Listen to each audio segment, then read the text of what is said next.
है, बहुत हद तक हम लोग कर लिए हैं इसमें, लेकिन फिर भी कुछ जो रह गए हैं, है ना। तो इसमें यूपीएससी के हैं और कुछ जो है अदर स्टेट सर्विसेज में भी वो पूछा गया है। चलिए स्टार्ट करते हैं। तो जो फर्स्ट क्वेश्चन है, what is the primary objective of the RBI's monetary policy? Primary objective of RBI's monetary policy. First, what is monetary policy? Any idea? Monetary policy? Monetary policy in changing interest rates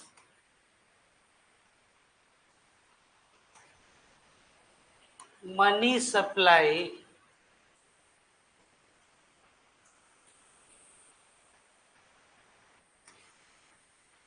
in changing interest rate money supply, and the supply of money will be adequate in the system or not. Okay, तो अब इसमें क्या करते हैं कि interest rate में change करते हैं, और उस इंटरेस्ट रेट के चेंज करने की वजह से क्या करते हैं कि मनी सप्लाई के संतुलन को, बैलेंस को मेंटेन किया जाता है इकोनॉमिक सिस्टम में, है ना। तो अब इसमें इसका जो प्राइम जो ऑब्जेक्टिव है वो क्या है? प्राइस स्टेबिलिटी, है ना। तो प्राइस स्टेबिलिटी का मतलब हो गया कि कंट्रोलिंग इन्फ्लेशन, मतलब कि प्राइस स्टेबिलिटी। तो प्राइस स्टेबिलिटी जो है ये मेन ऑब्जेक्टिव होता है कहीं भी मॉनेटरी पॉलिसी, ठीक है। तो ए ऑप्शन जो है वो राइट। ये आपका एक्सप्लेनेशन हो गया, इसको चाहे तो आप नोट कर लें। The primary objective of the RBI monetary policy is to control inflation while ensuring adequate credit flow to productive sectors in the economy. It aims for price stability to foster economic growth. This is the prime objective of monetary policy.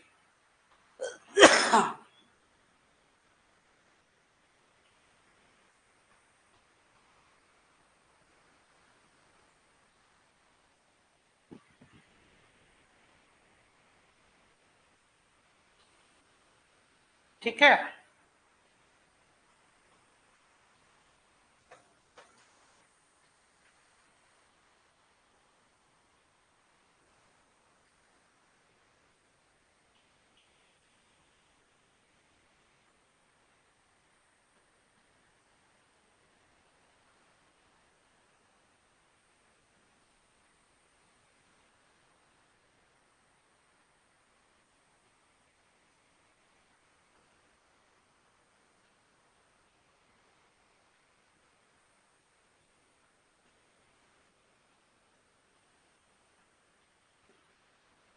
चले आगे।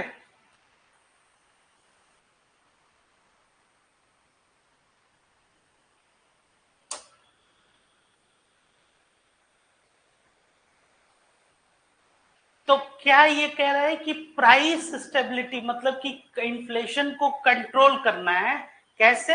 ये सुनिश्चित करके ensuring adequate credit flow to productive sectors of the economy.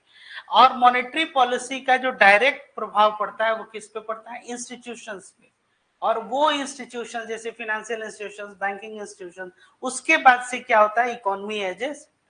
जबकि जो fiscal policy होता है उसका किस पे प्रभाव पड़ता है? डायरेक्ट लास्ट मैन पे, क्योंकि टैक्स में मान लीजिए कोई चेंज कर दिया जाए तो किस पे प्रभाव पड़ेगा?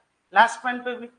लेकिन मॉनेटरी पॉलिसी में अगर इंटरेस्ट रेट पे कोई चेंज किया जाएगा तो इंटरेस्ट रेट पे अगर कुछ चेंजेस करते हैं तो उसका प्रभाव किस पे पड़ता है? इंस्टीट्यूशंस पे। एंड देन आफ्टर चलिए next. Which of the following is a component of GDP? Gross domestic product, बताइए। जीडीपी क्या है इस हिसाब से? तो gross domestic product, gross domestic product मतलब all the final goods and produce, हाँ, विद इन द टेरिटरी।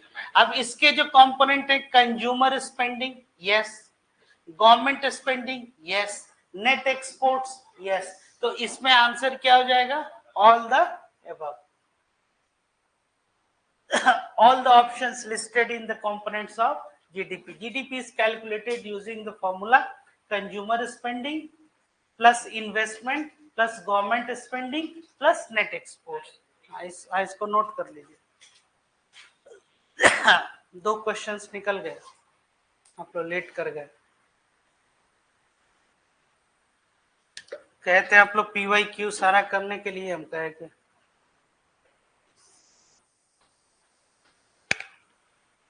बहुत सारे क्वेश्चन तो करा ही दिए हैं, लेकिन फिर भी एक बार फिर से आप देख ही लीजिए पहला क्वेश्चन। फर्स्ट क्वेश्चन ये था, what is the primary objective of the RBI monetary policy? क्या है इसमें आंसर? कंट्रोलिंग इन्फ्लेशन, क्योंकि प्राइस स्टेबिलिटी को ये मेंटेन करना है, ठीक है ना। और दूसरा ये आपका ये व्हाट इज द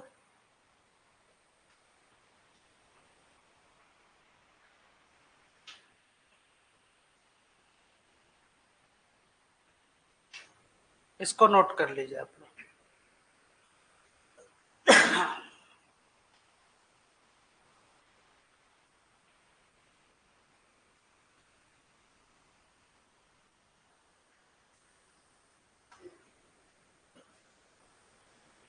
दिखाई दे रहा है?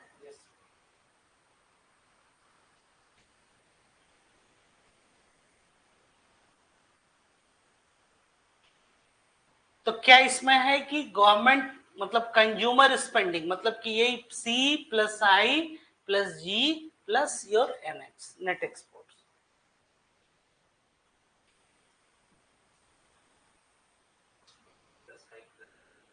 G plus NX, G for government spending. तो गवर्नमेंट जितना पब्लिक एक्सपेंडिचर करेगा तो उससे क्या होगा, आपकी जीडीपी जो है वो बढ़ेगी। आप कंजम्पशन ड्रिवन इकोनॉमी है, तो पॉपुलेशन ज्यादा है, ज्यादा से ज्यादा लोग कंज्यूम करेगा। अब कंज्यूम करने का मतलब क्या है? फूड कंजम्पशन से। कंज्यूम करने का मतलब क्या है? नॉन फूड कंजम्पशन से भी है। तो किसी भी तरह का कंजम्पशन तो करना ही है, चाहे आपकी इनकम हो या ना हो। And when your income is low or there is no income, in that scenario or in that circumstances, if you are consuming, that is the case of unemployment. वही हमने बताया भी था कि इनकम जब आपका क्या है, जीरो है, still you are consuming something. जो वाई एक्सिस पे जो आपका इंटरसेप्ट था उसी को अनएम्प्लॉयमेंट करते हैं। वही उसका क्या है, ग्राफिकल और इकोनॉमिक इंटरप्रिटेशन। चलिए next question, which of the following taxes is a direct tax? Confirm. GST क्या हो गया आपका? इनडायरेक्ट टैक्स के रिफॉर्म्स को ही जीएसटी कहते हैं। सेल टैक्स और एक्साइज ड्यूटी आपका ये पहले होता था, इनकम टैक्स जो है। डायरेक्ट टैक्स का मतलब है कि जिसके ऊपर लिवाइड है वही व्यक्ति जो है उसको पे कर सकता है। जैसे आपका इनकम टैक्स हम पे नहीं कर सकते। हाँ, लेकिन हम लोग अगर मान लीजिए कि कहीं घूमने गए, रेस्टोरेंट में खाना खाने गए, तो मेरा बिल आप चाहें तो पे कर सकते हैं। तो इनडायरेक्ट टैक्स कौन पे कर सकता है? आप भी कर सकते हैं, कोई भी व्यक्ति। तो वही कह रहा है, income tax is a direct tax as it is levied directly on the income of the individuals and corporations, whereas GST and sale tax are indirect taxes collected from consumers by businesses. इसको आप लोग चाहें तो note कर सकते हैं। हाँ, वो डायरेक्ट टैक्स। सबसे ज्यादा कंट्रीब्यूशन जो है कॉर्पोरेट टैक्स का ही होता है, इनकम टैक्स का बहुत ज्यादा नहीं है कंट्रीब्यूशन। लेकिन क्योंकि ये एक डायरेक्ट टैक्स है, तो ज्यादा से ज्यादा जब इनकम टैक्स, जब इनकम लोगों का बढ़ेगा तो ज्यादा से ज्यादा क्या होंगे, इनकम टैक्स पे। हाँ बिल्कुल बिल्कुल, क्योंकि अनऑर्गेनाइज सेक्टर है तो उसको लोग रिवील नहीं करते हैं। हाँ, या फिर वैसा मैकेनिज्म नहीं है डेवलप किया है जिससे कि क्या हो कि वो पता चले कि कितना इनकम। इसीलिए है कि पब्लिक बाय लार्ज सोसाइटी को मतलब they have come out with the solution कि भाई हमारी इनकम है, आप हमारा टैक्स लीजिए।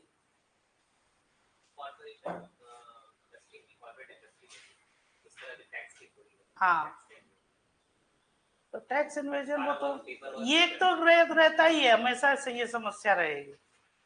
तो अब इसमें वही बात है ना कि यही तो मोरालिटी और एथिक्स वाली बात आ जाती है ना, कि आपके पास आपका इनकम, आप उसको रिवील कीजिए। भाई टैक्स अगर हम दे रहे हैं, हम क्यों नहीं ऐसे compete करें कि that I will become the highest tax payer.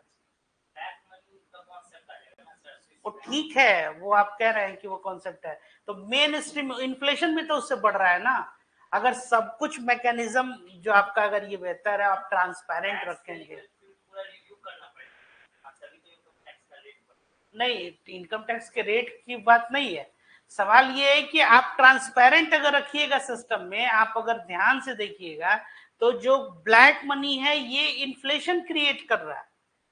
और आप पीपल बाई लार्ज देखिएगा तो किसके पास अब ब्लैक मनी, आप लोगों में आप उठाइए ना 3 4 5, वो कुछ खास लोग होते हैं, लेकिन उसका प्रभाव कितने के ऊपर पड़ता है, बहुत बड़े एक लोगों के ऊपर, मतलब मासेस के ऊपर पड़ता है। मासेस के पास कहाँ ब्लैक मनी है, मासेस के पास अगर ब्लैक मनी 100 करोड़ लोग को अभी हम लोग ये अनाज दे रहे हैं सुबह शाम। हम वही कहना चाह रहे हैं कि जो सर्टेन लोग हैं, तो ट्रांसपेरेंट जो है अगर सिस्टम होगा, तो अगर जो अनऑर्गेनाइज सेक्टर के ऐसे लोग जिनके पास इनकम है, जो इनकम टैक्स पे मतलब उस स्लैब में आ रहे हैं, तो उनको they have come out with the solution कि भाई हमारा ये टैक्स, हम टैक्स पे करना चाहिए। हाँ, नहीं सिस्टम की बात नहीं है, डेवलपमेंट एस्पेक्ट में भी आपका एक कॉन्ट्रीब्यूशन। कौन? डेमोक्रेटिक सिस्टम वो इतना नहीं है कि वो मतलब आसानी से, जितना वो थ्योरेटिकल पक्ष है कि मतलब कुछ खास लोग हैं, हाँ, कि थ्योरेटिकल पोर्शन है कि मतलब बहुत आसानी से कुछ खास लोग, ऐसा नहीं, ऐसा नहीं होता तो फिर डेमोक्रेसी जो है फिर कैसे रहती है। आप देखिए अभी भी बहुत सारे एग्जांपल्स हैं, लास्ट मैन लोग जो है, ठीक है, हो गया ये, अभी आए हैं, कहाँ से अभी आए हैं? टाइम है उसके 5 मिनट, ठीक 5 मिनट 10 मिनट लेट नहीं है।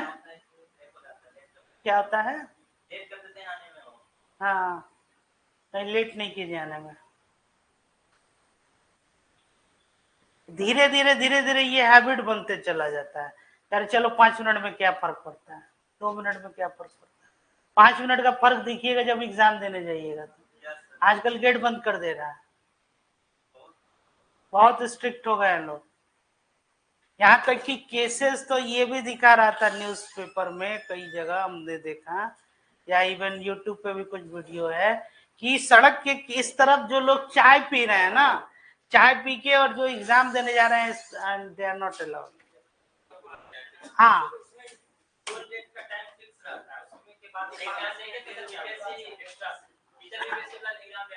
हाँ, बहुत दूर से आया एग्जाम देने के लिए, और जहाँ पे एग्जाम होगा ना उसके बगल में रूम लिए हुए हैं, और वहाँ पे जाके सारे बैठे हुए हैं, लेकिन आज एंट्री नहीं ले रहे हैं।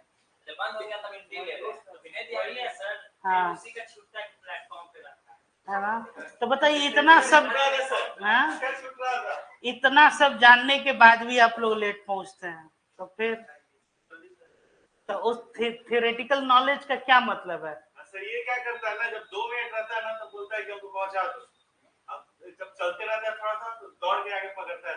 नहीं, ये सब नहीं, आप प्री इन एडवांस, जैसे कि भाग के ट्रेन पकड़ना या भाग के बस पकड़ना, ये सब का क्या मतलब? बोलता है सर उसमें हमको किक मिलता है,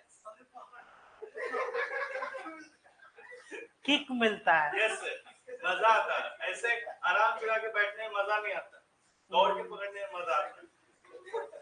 सर 2-3 बार हमें पकड़ा है, तब इसका कौन सा आनंद, तब उस किक, तब फिर आप लुटिए। चलिए आगे चलते हैं। What does the term hyperinflation refer to? Extremely high, generally more than 50%. उससे भी ज्यादा, extremely high and typically accelerating inflation. ठीक है, एक्सिलरेटिंग इन्फ्लेशन का मतलब कि स्टिल गोइंग ऑन, मतलब कि इन्फ्लेशन जो है वो क्या है, एक्सिलरेट कर रहा है और बढ़ रहा है, काफी एक्सट्रीमली है। तो hyper inflation refers to an extremely high and typically accelerating rate of inflation often exceeding 50% per month. ध्यान दीजिएगा, 50% पर मंथ का मतलब हो गया कि एक साल का कितना हो गया, 6 गुना से ज्यादा, है ना। Leading to a rapid erosion of the real value of the local currency. आपकी करेंसी क्या है, उसकी वैल्यू जो है वो डाउन। हाँ, किसका, इसका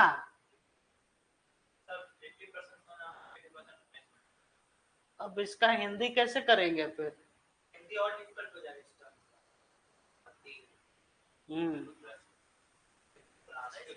इसका कोशिश कीजिएगा, अगर कहीं कोई सॉफ्टवेयर या फिर गूगल वगैरह से हो जाए तो ट्राई कीजिएगा, अगर कहीं इसका हिंदी अनुवाद हो जाए तो।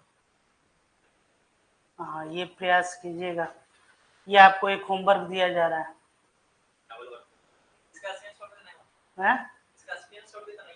किसका, अच्छा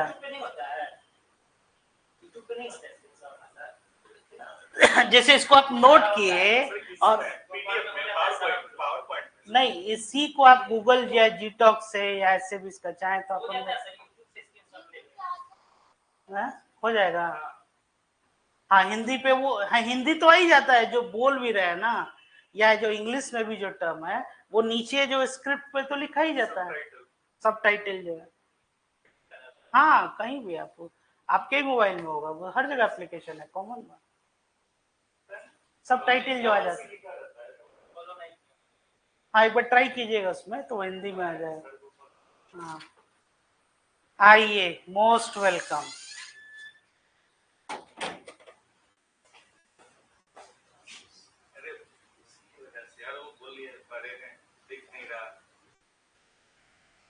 क्या हो गया, यहाँ आगे 3 चेयर खाली है, एक आगे 4, पीछे 2, 6, आप एकदम सबसे पीछे जा रही हो।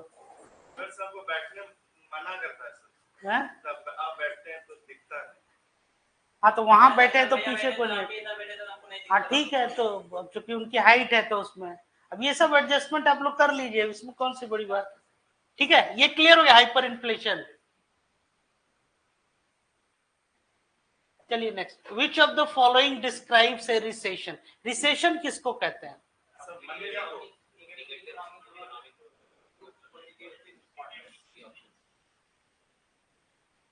टू कॉन्जिक्यूटिव क्वार्टर्स में निगेटिव इकोनॉमिक ग्रोथ हो। निगेटिव इकोनॉमिक ग्रोथ का मतलब निगेटिव इकोनॉमिक ग्रोथ, हाँ मतलब हाँ, जैसे कि -5%, -6% ऐसा जो है। तो अब इसमें क्या है कि recession is defined as a period of negative economic growth for 2 consecutive quarters characterized by declining GDP and often accompanied by rising unemployment। जाहिर सी बात है, अनएम्प्लॉयमेंट क्या होगा, वो बढ़ेगा। हाँ, इसको आप लोग नोट कर लो, अप्रिसिएशन का यही जो है एक्सेप्टेड डेफिनेशन। ये क्या था कि डिस्क्राइब्स रिसेशन। इतना ही शॉर्ट नोट्स टाइप जो एक्सप्लेनेशन है, अगर आप इतना भी करते जा रहे हैं बहुत सारे टर्म्स का, तो it will give U A, जब आप प्रीलिम्स का एग्जाम देंगे ना तो बहुत सा आंसर्स को रिकॉग्नाइज करने में ये आपको बहुत मदद करेगा। इकोनॉमिक्स के क्वेश्चंस जो है 2 तरह के होते हैं, एक तो होते हैं काफी स्टैटिस्टिकली मतलब फैक्चुअल टाइप, और दूसरा क्वेश्चन जो है इस तरह से रहेगा। हाँ, और आजकल जो कॉन्सेप्ट बिल्डिंग वर्ड मतलब कॉन्सेप्चुअल क्वेश्चन, तो कॉन्सेप्चुअल क्वेश्चंस का एक काफी लिमिटेड स्कोप है, जैसे या तो वो पब्लिक फाइनेंस से क्वेश्चंस हैं, मॉनेटरी पॉलिसी से क्वेश्चंस हैं, एक्सटर्नल सेक्टर बीओपी से आपके क्वेश्चंस हैं, नेशनल इनकम से क्वेश्चंस हैं, गवर्नमेंट बजट डेफिसिट जो है एकदम क्लियर कट है कि यही एरिया से वो क्वेश्चंस आ रहा है। तो आप अगर उनको कॉन्सेप्चुअली क्लियर कर लेंगे तो इसके सारे क्वेश्चंस बन जाएंगे एग्जाम में। तो रिसेशन में क्या होता है, अब इसी को पूछने का तरीका क्या है, that these are the which of the followings are the impacts of economic recession. अब उसमें ये दे दिया राइजिंग अनएम्प्लॉयमेंट। हाँ, तो कुछ डायरेक्ट जो है इंपैक्ट होता है और कुछ क्या होता है कि इम्पैक्ट है, उस इम्पैक्ट का जो कॉन्सिक्वेंस क्या है उसके वजह से। द टर्म पब्लिक डेब्ट रेफर्स टू, ये हो गया था ना आप लोग का रिसेशन वाला, ठीक है। ये बताइए पब्लिक डेट किसको कहते हैं? पब्लिक फाइनेंस में आप लोग पढ़े थे, उसमें क्या है कि एक फिस्कल पॉलिसी थी, पब्लिक एक्सपेंडिचर था और पब्लिक डेट था। मतलब ये कि पब्लिक डेट का मतलब हो गया कि लोग, आप क्या कर रहे हैं कि सार्वजनिक जो है आप एक ऋण ले रहे हैं, मतलब लोगों से ऋण ले रहे हैं, लोगों से कर्ज ले रहे हैं। कौन ले रहा है? गवर्नमेंट ले रहा है, ठीक है। तो अब है कि ये public terms refers to what? हाँ, तो एक्सटर्नल कमर्शियल बोरोइंग हो जाएगा जब आप बाहर से बोरो कर रहे हैं, और इंटरनली जब आप अपने रिसोर्सेज का इस्तेमाल करते हैं तो public debt is the total amount of money that a government owes to creditors, which can be sourced from both domestic and foreign entities. When it comes to foreign entities, it means that external commercial borrowing. ठीक है, लिख लो इसको आप लोग, ये बताए भी हम बच्चे आप लोगों को, बट दोनों टर्म में हो जाएगा ना sir, short term long term दोनों में ना? हाँ,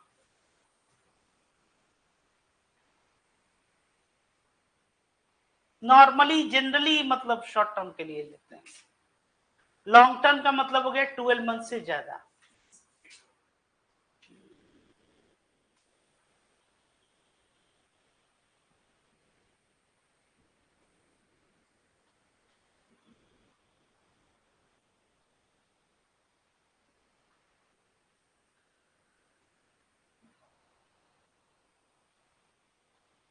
कल जो है नहीं होता है तो गवर्नमेंट प्रोग्राम्स और स्कीम्स का एक क्वेश्चन है, वेरी इंपॉर्टेंट टेस्ट, ठीक है। फिर तो टेस्ट का नहीं हुआ तो और एक पेपर तो इसका कल इकोनॉमिक्स वाला तो टेस्ट का तो कल करा ही दिए थे। हाँ, सेट टेस्ट है, कौन सा चैप्टर? क्रूशियल क्या? आराम से, क्रूशियल क्या होता है? सब तो इम्पोर्टेंट ही है। ये क्या है?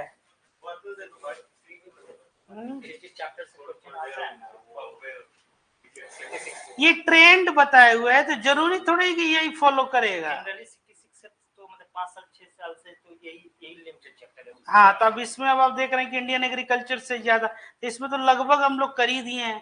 Planning, NITI Aayog, national income, public finance, poverty and, तो गवर्नमेंट स्कीम्स और प्रोग्राम जो है इसको ज्यादा ये करना है। लीजिए, ठीक, ये ध्यान में है मेरे। हाँ, ठीक। What is the current account in balance of payment? बताइए तो, ये सब रिफ्लेक्सेस पे आंसर होना चाहिए। A record of trade in goods and services, income and current transfer, यही बता रहे हैं confirm?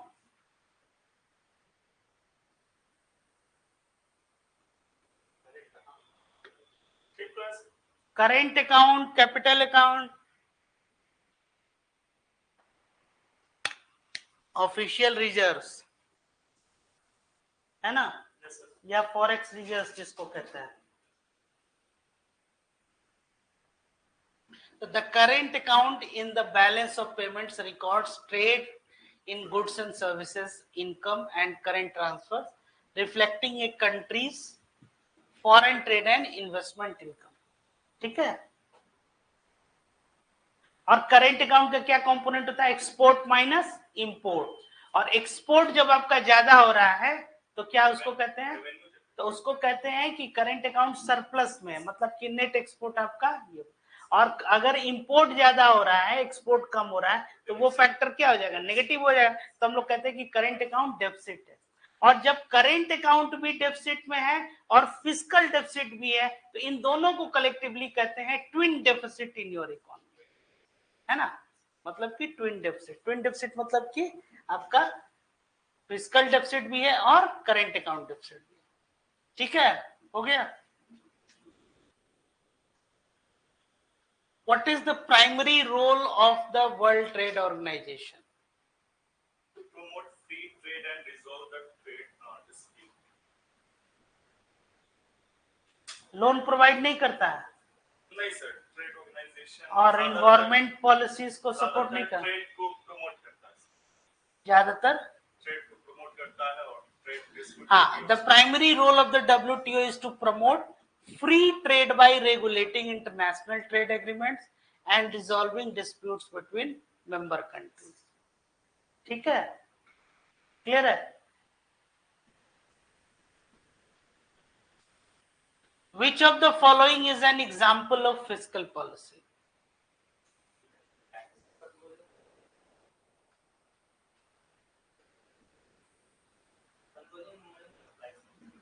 Controlling money supply.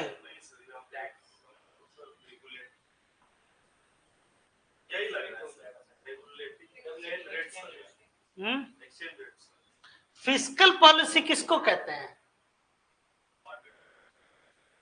Fiscal policy talks about taxation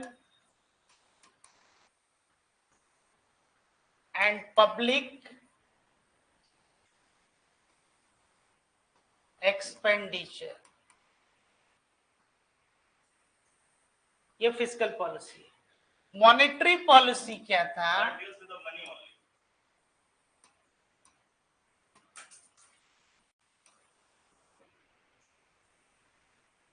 changes in interest rate so that money supply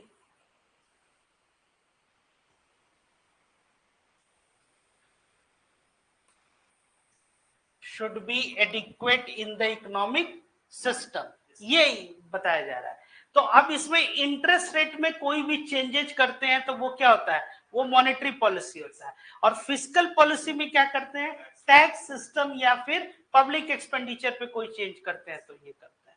अब इसमें क्या है कि fiscal policy talks about what? Adjusting interest rate. No, ये क्या हो जाएगा? मॉनेटरी पॉलिसी हो जाएगा। कंट्रोलिंग मनी सप्लाई, जाहिर सी बात है इंटरेस्ट रेट को चेंज करेंगे तो मनी सप्लाई में चेंजेस होगा, तभी तो इनवर्स रिलेशन था ना। मनी सप्लाई जब बढ़ रहा है तो इंटरेस्ट रेट क्या हो रहा है? ये डाउन हो रहा है। और इस मनी सप्लाई के बढ़ने की वजह से इन्फ्लेशन आपका वो बढ़ रहा है। इस इन्फ्लेशन को कंट्रोल करने के लिए आपके पास क्या है? आरबीआई के पास सर्टेन मॉनेटरी जो है टूल्स होते हैं, जो क्वांटिटेटिव टूल्स कहते हैं, जिसमें वो क्या करता है? रिजर्व रेशियोज को चेंज करता है, जिसमें सीआरआर एसएलआर था। एलएएफ है, लिक्विडिटी एडजस्टमेंट फैसिलिटी, जिसके अंतर्गत रेपो रेट और रिवर्स रेपो रेट में वो चेंजेस कर रहा है। अब रेपो रेट क्या होता है? Inject liquidity, reverse repo rate absorbs liquidity, CRR cash reserve ratio. ऐसे ही बैंक रेट में चेंज करेगा, एमएसएफ में चेंज करेगा। ये क्वांटिटेटिव टूल्स है, मतलब ओवरऑल वो चेंज क्या कर रहा है? Interest rate. And what is interest rate? It is a borrowing rate, है ना। तो अब कोई भी चेंजेस होगा जब इंटरेस्ट रेट में, तो किस पे फर्क पड़ेगा? फाइनेंशियल इंस्टीट्यूशंस पे, बैंकिंग इंस्टीट्यूशंस पे। तो बैंक ज्यादा से ज्यादा अगर इंटरेस्ट रेट को अगर वो कम कर रहा है तो बैंक ज्यादा से ज्यादा क्या कर पाएंगे? लोन दे पाएंगे। तो ज्यादा लोन दे पाएंगे तो इकोनॉमिक सिस्टम में क्या होगा? लिक्विडिटी ज्यादा होगी, लोगों के पास ज्यादा पैसा आएगा। तो मनी सप्लाई क्या किया? वो बढ़ा दिया। लेकिन over the period of time जब यही मनी सप्लाई बढ़ जाता है तो क्या हो जाएगा? It creates inflation. तो ये मॉनेटरी पॉलिसी हो गई जो आपका आरबीआई जो ये कंडक्ट करता है। दूसरा, ये फिस्कल पॉलिसी क्या है? इसमें टैक्स रेट को चेंज करेंगे। जैसे थोड़ा सा जीएसटी बढ़ा दिया, आपका इनकम टैक्स बढ़ा दिए, कॉर्पोरेट टैक्स बढ़ा दिए, तो फिस्कल पॉलिसी का डायरेक्ट इंपैक्ट लोगों पे पड़ेगा ज्यादा कि मॉनेटरी पॉलिसी का? फिस्कल पॉलिसी का। फिस्कल पॉलिसी में कुछ भी टैक्स में अगर जीएसटी चेंज करेंगे तो चाहे आपकी इनकम हो या ना हो, आप भी उसके क्या आ गए? उस एम्बिट में आ गए। आई बात समझ में? लेकिन मॉनेटरी पॉलिसी का जो डायरेक्ट इंपैक्ट है वो किस पे पड़ता है? इंस्टीट्यूशंस पे। तो अब फिस्कल पॉलिसी किसको कह रहे हैं? तो changing tax rates, controlling money supply नहीं, रेगुलेटिंग एक्सचेंज रेट्स। हाँ, तो अब ये समझ में आ गया ये फिस्कल पॉलिसी।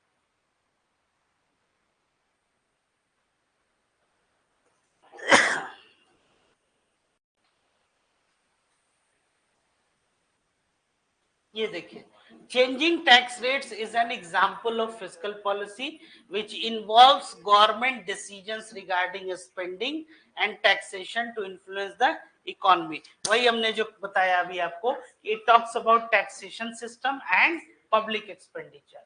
तो spending क्या, स्पेंडिंग मतलब regarding spending, government decisions regarding spending मतलब कि पब्लिक एक्सपेंडिचर के बारे में ये बताया जाए। फॉरेन एक्सचेंज रेट वही था ना सर, मॉनेटरी पॉलिसी में ही आएगा ना सर। एक्सचेंज रेट जो है वो क्या होता है, वो आरबीआई मैनेज करता है ना। एक्सचेंज रेट में चेंज करना जो है वो आपका मॉनेटरी पॉलिसी में नहीं है, वो उसका प्रभाव उस पे पड़ता है एक्सचेंज रेट पे। इंटरेस्ट रेट को चेंज करके मनी सप्लाई को चेंज करना, that is your monetary. Exchange rate is a separate thing. Exchange rate का मतलब हो गया कि आपका जो करेंसी है उसको, डोमेस्टिक करेंसी को आप फॉरेन करेंसी में क्या कर रहे हैं, एक्सप्रेस कर रहे हैं। तो एक्सचेंज रेट जब आपका बढ़ेगा, जैसे कि आपकी करेंसी डिप्रिशिएट कर रही है, तो उससे एक्सपोर्ट क्या होता है, बूस्ट होता है। इसीलिए बहुत सारी कंट्री क्या करते हैं कि अपने करेंसीज को डिवेल्युएट कर देती है। तो जब डिवेल्युएट करेंगी तो ये पॉलिसी मेजर्स है, और डेप्रिशिएट करने का मतलब हो गया कि वो मार्केट ड्रिवन। क्लियर हो गया ये? What does demand pull inflation mean, बताइए, बहुत इजी क्वेश्चन है।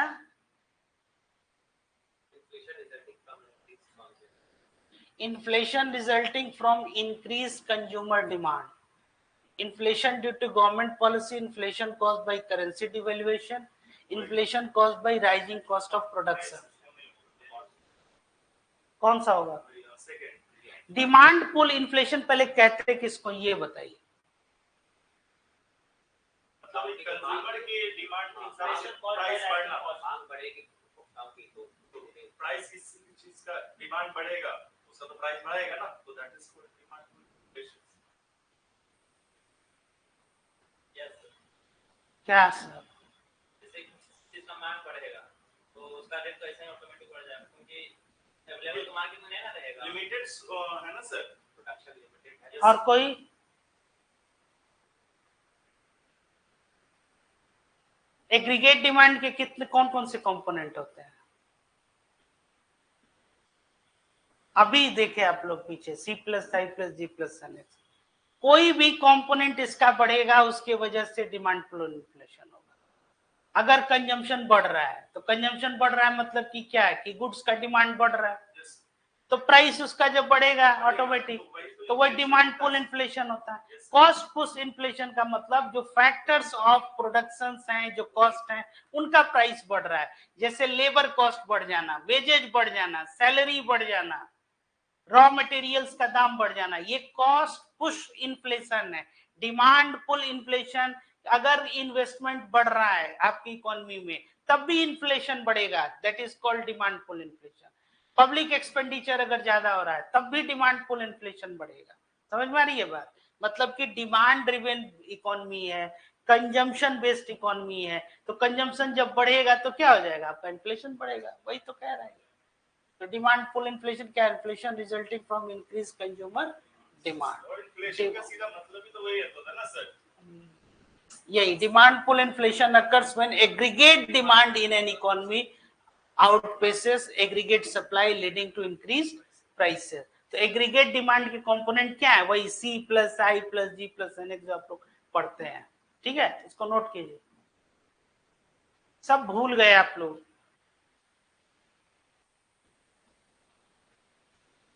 तीन चार चैप्टर का तो नाम आप लिख के दिए थे उसमें, वही बुक में जो, वही तीन चार चैप्टर आपको रिवीजन करना है। वो तीन चार चैप्टर को नहीं तुम 30 बार पढ़ा चुके होंगे। हाँ, तो उसको नेशनल इनकम ये सब जो है ये याद होना चाहिए। उस पे नहीं तो 50 क्वेश्चंस ऊपर आप कर चुके होंगे एक एक चैप्टर पे। इसलिए जितना जरूरी होता है आगे पढ़ना, उससे ज्यादा जरूरी होता है उसको रिवीजन। और कॉन्सेप्ट अगर क्लियर नहीं है तो मतलब मिसकंसेप्शन से गलत हो रहा है ना, तब तो वो गलत होता ही जाएगा। इसलिए एक एक टर्म को समझिए लो। Demand pull inflation occurs when aggregate demand in an economy outpaces aggregate supply leading to increase prices. Pull कर रहा है, पुल मतलब क्या करना है, खींचना। कॉस्ट पुश इन्फ्लेशन मतलब वो क्या कर रहा है, धक्का दे रहा है। तो धक्का दे रहा है मतलब कब देगा, जब लेबर कॉस्ट बढ़ जाएगा। कॉस्ट ऑफ प्रोडक्शन, प्रोडक्शन के जो जो फैक्टर्स हैं अगर उनका प्राइस बढ़ रहा है तो the inflation created by with this situation और दैट सर्कमस्टेंसेस, इसको कहते हैं क्या, cost push inflation. Demand pull inflation का मतलब कि ये जो एग्रीगेट डिमांड के जो आपके फैक्टर्स हैं ये क्या कर रहे हैं, ये खींच रहे हैं आपको इन्फ्लेशन। और इन्फ्लेशन किसको कहते हैं कि general rise in price level. चलिए the term deflation refers to a decrease in the price level of goods and services. Inflation deflation में यही फर्क है ना सर, उधर इंक्रीज हो रहा है इधर डिक्रीज हो रहा है बस। Deflation refers to a decrease in general price level. Not correct. Deflation.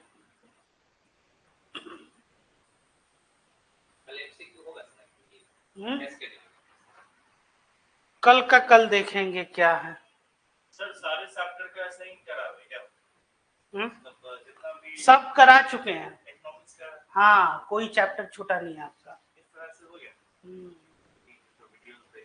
तो आप देखे ही नहीं है अभी तक वीडियो, तो कैसे हम बताएं? आपको बताया किक लेता है सर। ये बैठ के किक लेता है, बैठ के किक लेता है, बोलता किक। बैठ लेने और आप किक मिलता है। किक, किक क्या है ये? मूवी था, अच्छा, किक मूवी है। सैटिस्फैक्शन मिलता है वो। किक का मतलब सेटिस्फेक्शन होता है। सैटिस्फैक्शन ही है सर। हाँ जैसे आपको सर लिमिट नहीं मिलता है हाँ, काइंड ऑफ। तो लेमन टी में हमको किक नहीं मिलता है। जो भी मतलब आप इन्वेस्ट करते हैं ना हाँ, इस तरह। क्योंकि पोस्ट कोविड के बाद से उससे इम्यूनिटी बढ़ती है लेमन से, ऐसा आया। हाँ, हेल्थ के हिसाब। थ्रिल मतलब एडवेंचर, एक्साइटमेंट। गुड।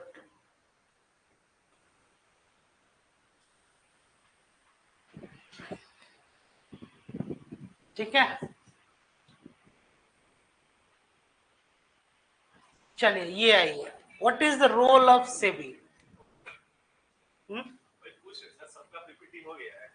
सबका हो गया है, पूरा आपका इकोनॉमिक सिलेबस कंप्लीट है। Protect the interest of investment in the security market.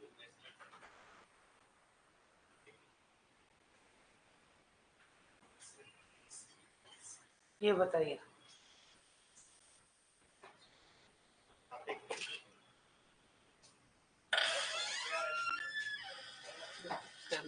क्या होगा, क्या सर, क्या नहीं रहा उधर से, बताइए। Protect the interest of investors in securities market. ठीक है। SEBI is responsible for regulating the securities market and protecting the interest of investors, ensuring fair practices. ये important है, fair practices and transparency in financial markets. ठीक है, समझ में आया ये? तो क्या ये मतलब हुआ कि सेबी जो है ये किस चीज के लिए है, कैपिटल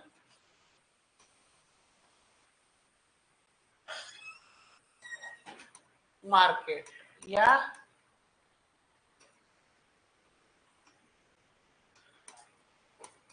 इक्विटी मार्केट। ठीक है, तो अब इसमें ये क्या, हाँ तो अब इसमें क्या है कि सेबी क्या है, रिस्पॉन्सिबल है किस चीज के लिए, ये सिक्योरिटीज मार्केट को रेगुलेट करने के लिए, है ना, और प्रोटेक्ट क्या करना है, इंटरेस्ट ऑफ इन्वेस्टर।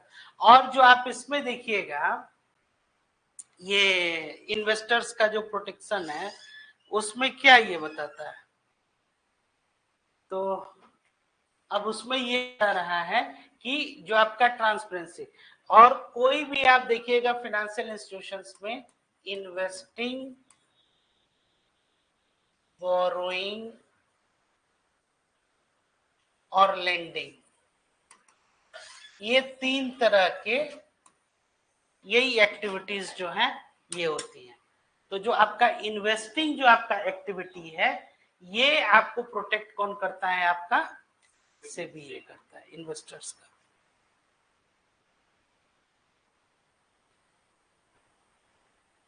ठीक है,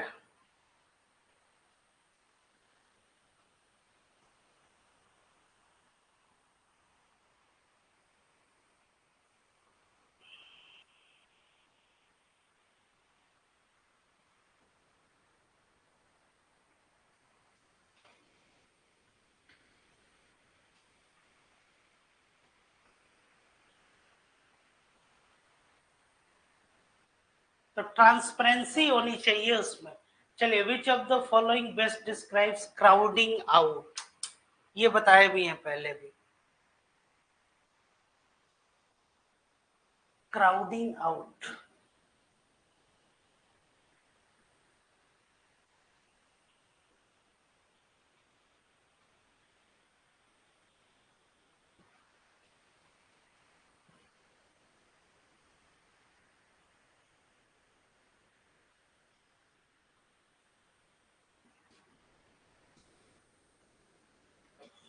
बताइए।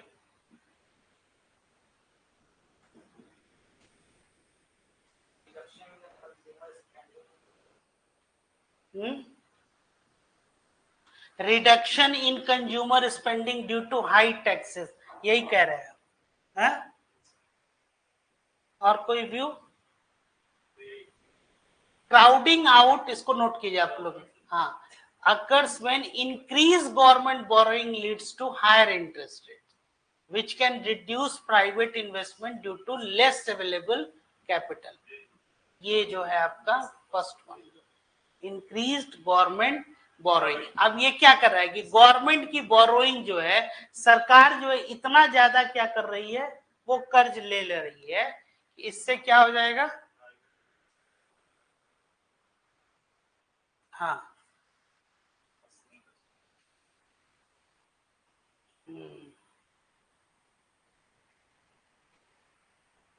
ठीक है,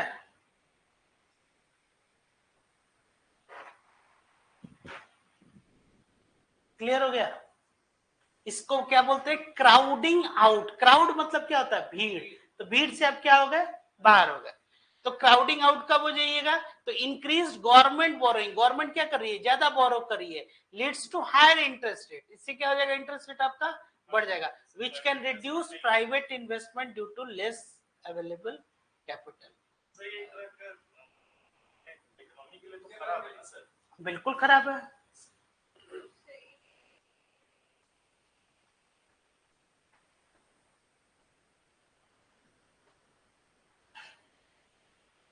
क्या हुआ, क्या पूछना है,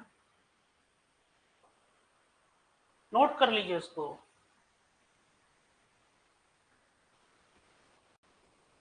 तो फिर यही काम दोबारा फिर करना पड़ेगा, लिखने में जहां आलस आया तो भूल जाइए, अभी आलस लिखने में, हाँ हाँ, A4 से 20 जो एटलीस्ट, जिस दिन आप लिखना शुरू कर दीजिएगा और मतलब बिना थके हुए, हाँ, आपको खुद ऑटोमेटिक अंदर से कॉन्फिडेंस आने लगेगा। आपको वर्ड, सबसे बड़ी बात है कि वर्ड्स आपको ढूंढना नहीं पड़ेगा किसी भी चीज को एक्सप्रेस करने का। जैसे कि आपको अगर एक या दो पॉइंट भी याद आ रहा है तो कई तरीका होगा आपको एक्सप्रेस करने का, लिखने का। है ना, यही जो है आर्ट होता है। हाँ, और इसका कोई शॉर्टकट नहीं है, कहीं कोई फॉर्मूला नहीं है ये कैप्सूल या कि मेरी लिखी हुई कोई किताब है उसको आप पढ़ लीजिए और आप कर लीजिएगा, नहीं, उसका एक ही तरीका है कि आपको प्रैक्टिस करना है और कोई शॉर्टकट नहीं। कम से कम उस काम को तो कतई नहीं टाला जाता है जो आप ही को घूम फिर के करना है।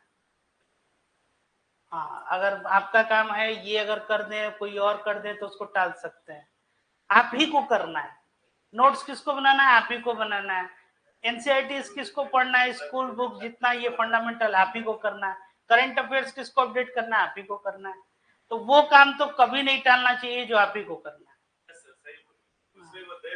डबल काम करना पड़ता है। नहीं, दूसरे को टालने जैसे कि कुछ ऐसा काम कि कोई और भी कर दे, आप ही का काम है, आज कीजिए या 2 साल बाद, और जितना डिले करते जाइएगा, इसके बगैर जो है कोई उपाय नहीं है। क्वांटिटेटिव ईजिंग बताइए क्या?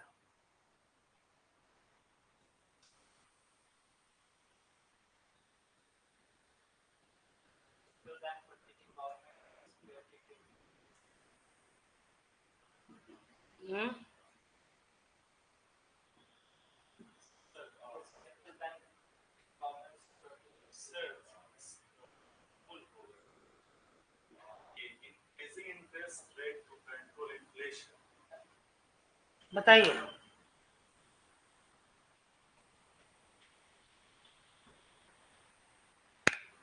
ये कह रहे हैं कि increasing interest rates to control inflation.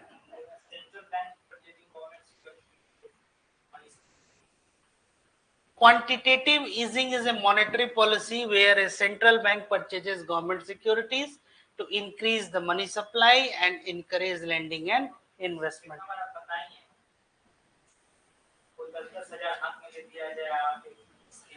बिल्कुल बिल्कुल, नोट कीजिए इसको।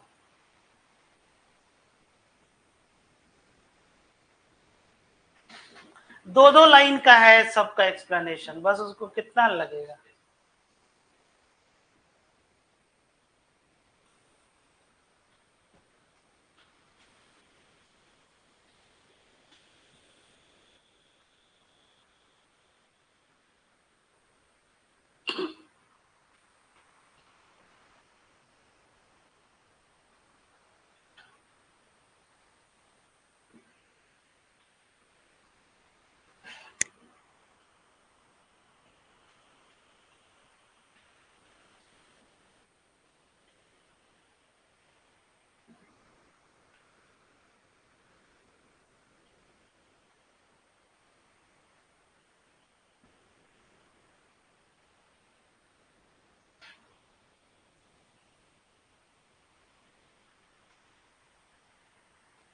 Quantitative easing is a monetary policy where a central bank purchases government securities to increase the money supply and encourage lending and investment.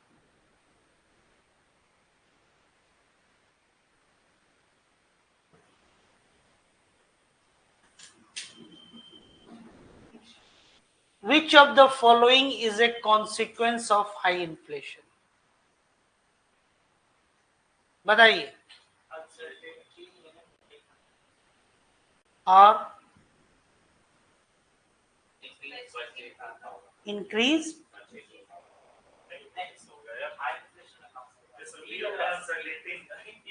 Purchasing power कैसे हो? High होगा price तो आप और ज्यादा खरीदिएगा।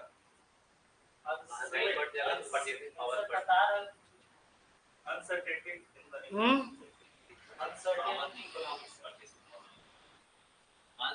इन द इकोनॉमी।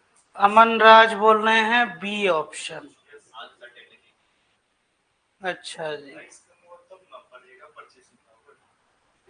सोचिए थोड़ा सा और। Which of the following is a consequence of high inflation? High inflation का इनमें से कौन सा इफेक्ट है, कौन सा प्रभाव है, बताइए। High inflation creates uncertainty in the economy, eroding purchasing power. आपका परचेजिंग पावर बढ़ेगा नहीं, क्या कर रहा है वो कम कर रहा है, and making it difficult for consumers and businesses to plan for the future. ये हाई इन्फ्लेशन का एक प्रभाव हुआ। इसको आप लोग आंसर राइटिंग में भी ये पॉइंट्स आप लोग डाल सकते हैं। हाँ, यही लिखना ही होता है, कहानी उसमें थोड़ी लिखिएगा। हाँ, उसका इफेक्ट क्या है, 2 लाइन लिखना है उसके लिए क्या है? हाँ, वो भी आ जाएगा। तो कौन सा उसमें 2 मिनट लगेगा, लिख लीजिए उसको, लिख लो उसको।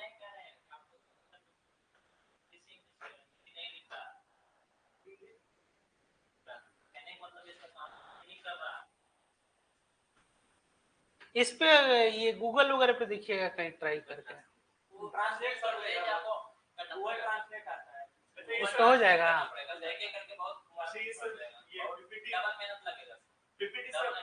नहीं, लेकिन हो जाएगा ना, मेहनत डबल लगे या ट्रिपल लगे, सवाल वो नहीं। हाँ, तो उसको कीजिएगा, उसमें क्या परेशानी। डालते हैं ना सर, ग्रुप में डालते हैं ना, तो डाउनलोड करके गूगल से ट्रांसफर कर देना ना उसमें, चेंज अब वो भेजना होगा, पीपीटी को पहले वर्ड कर लेना, वर्ड को सीधा कॉपी कर लेना। हाँ, हो जाएगा इजी है। एक बार में ट्राई कीजिएगा, देखिएगा क्या होगा।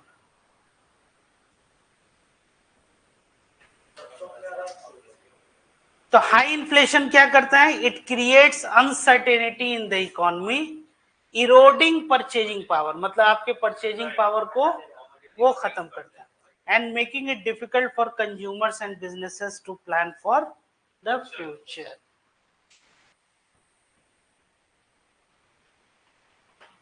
What is financial inclusion?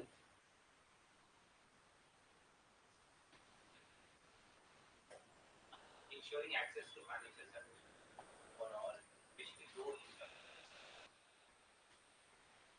Providing financial services to high income groups, ensuring access to financial services for all, especially low income groups, limiting financial services to urban areas, increasing taxes on financial transactions. हाँ, वो तो हिंदी हो गई, वित्तीय समावेशन। कौन सा होगा, बी, मतलब ये सुनिश्चित करना कि फाइनेंशियल सर्विसेज की जो स्पेशली लो इनकम ग्रुप्स को हो जाए। Financial inclusion refers to ensuring that individuals and businesses have access to useful and affordable financial services, particularly for low income groups. इसको नोट डाउन कीजिए।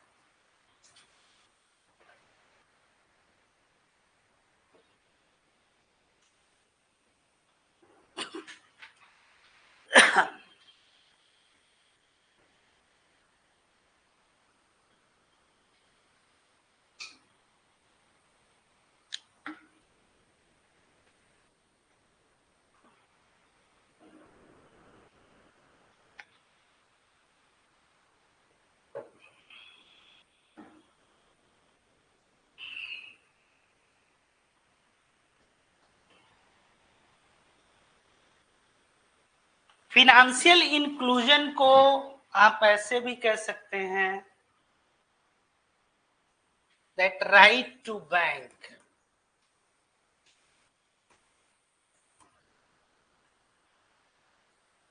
अब फिनेंशियल इंक्लूजन जो आया वो ये एंश्योर करता है कि ऐसा कोई इंडिविजुअल या ऐसा कोई व्यक्ति जो कहाँ है, जो रिमोटेस्ट एरिया में है ना, तो उसको अफोर्डेबल कॉस्ट पे, कौन से कॉस्ट पे, अफोर्डेबल,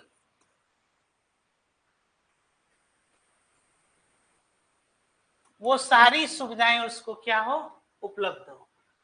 किससे, जो वित्तीय समावेशन को क्या कर रहा है, जो सुनिश्चित कर रहा है।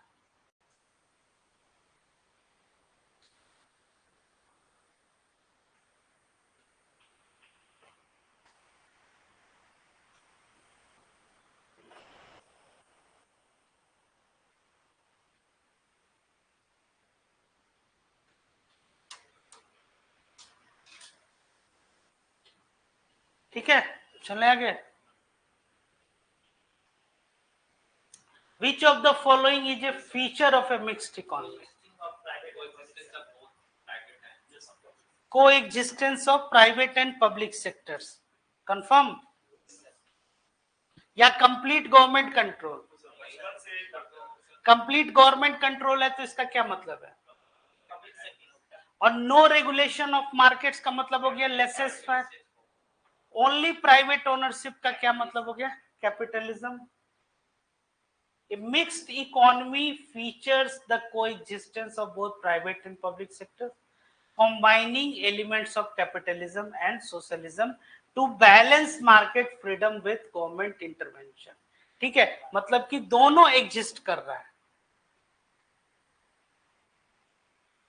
तभी तो गवर्नमेंट स्कूल भी है और आपका प्राइवेट स्कूल्स भी है, गवर्नमेंट हॉस्पिटल भी है और प्राइवेट हॉस्पिटल्स भी है।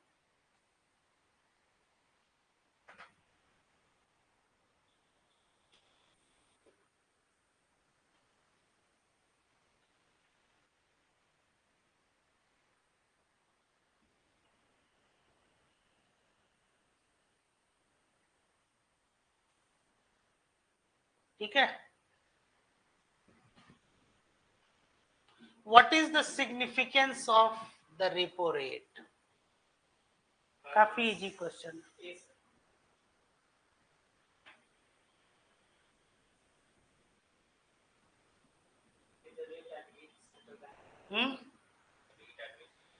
देखिए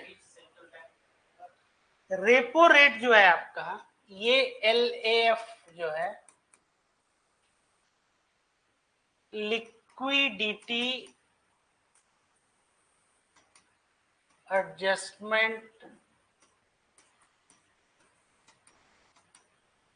फैसिलिटी, इसके अंतर्गत ये आता है, इसको बोलते हैं रेपो रेट और रिवर्स रेपो रेट। ठीक है, तो अब ये जो रेपो और रिवर्स रेपो रेट है ये क्या है? इट कम्स, एक सेकेंड, रीपरचेज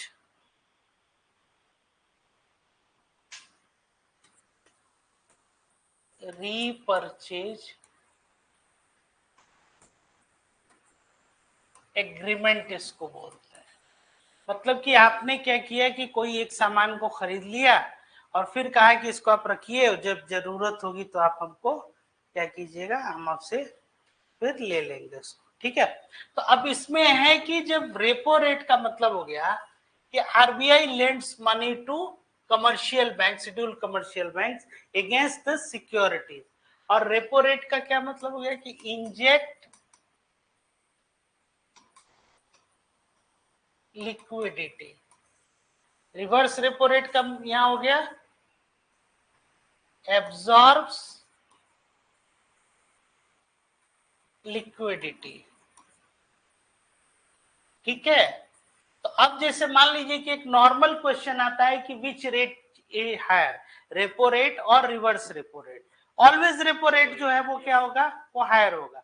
क्यों? क्योंकि रेपो रेट क्या है कि the rate at which RBI lends money to schedule commercial banks against the securities, और रिवर्स रेपो रेट क्या हो गया, उसका उल्टा, जब आरबीआई को पैसे की जरूरत है तो वो सिक्योरिटीज के अगेंस्ट में क्या है, वो पैसा ले। और आरबीआई क्या है, वो एक रेगुलेटर है, तो जब भी रेगुलेटर को पैसे की जरूरत होगी तो वो इंटरेस्ट रेट ज्यादा पे करेगा कि कम पे करेगा, कम पे करेगा। तो रिवर्स रेपो रेट ऑलवेज जो है वो क्या होगा, वो कम होगा, और रेपो रेट जो है वो एक हमेशा हायर होगा। ठीक है, इन दोनों के बीच के कहते हैं स्प्रेड कहते हैं। तो अब जैसे मान लीजिए कि रेपो रेट बढ़ा दिया गया, तो रेपो रेट के इंक्रीज करने का क्या मतलब है? रेपो रेट के इंक्रीज करने का मतलब है कि जो शेड्यूल कमर्शियल बैंक जो इंटरेस्ट रेट आरबीआई को दे रहे थे, अब वो क्या कर रहे हैं, वो ज्यादा देंगे। तो ज्यादा देंगे तो मनी सप्लाई जो है आपका सिस्टम में क्या होगा, वो कम होगा, क्योंकि रेपो रेट आप बढ़ा रहे हैं तो बैंकों को ज्यादा इंटरेस्ट रेट देना पड़ेगा, तो बैंक कम लोन ले पाएंगे। ठीक है ना। और रिवर्स रेपो रेट जब अगर मान लीजिए इसको अगर कम किया जा रहा है, इसका मतलब क्या किया जा रहा है कि ज्यादा से ज्यादा जो लिक्विडिटी वो आपका, तो ये कलेक्टिवली क्या होता है, ये आपका इंटरेस्ट। हाँ, क्या पूछ रहे थे भैया? वही बोला था, इस उल्टा। हाँ, ठीक है।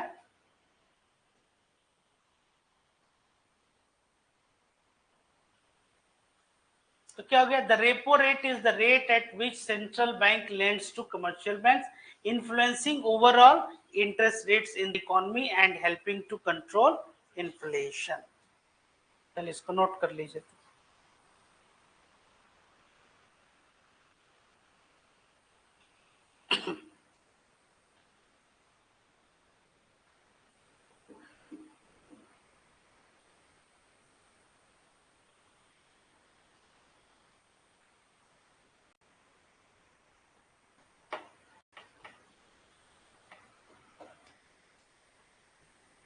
जितना क्वेश्चन क्लास में कराया गया अगर उतना भी आप रिवीजन कर ले जाइए, इसके बाहर क्वेश्चंस नहीं रहेगा। जो मैक्रो इकोनॉमी, हाँ, जो करंट वगैरह के जो अपडेट्स हैं उनको आप लोग ध्यान में देखिएगा।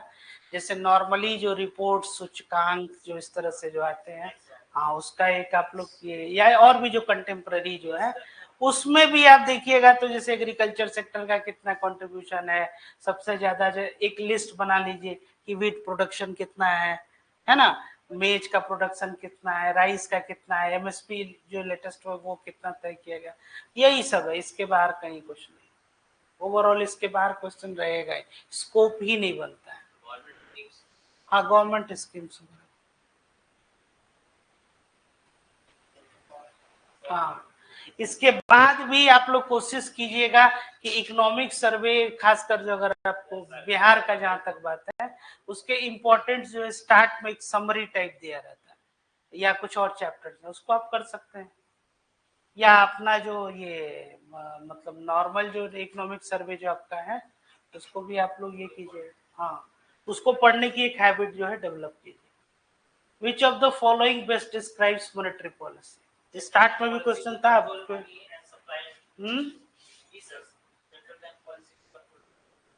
Control money supply and interest rates, हाँ वही होता ही है।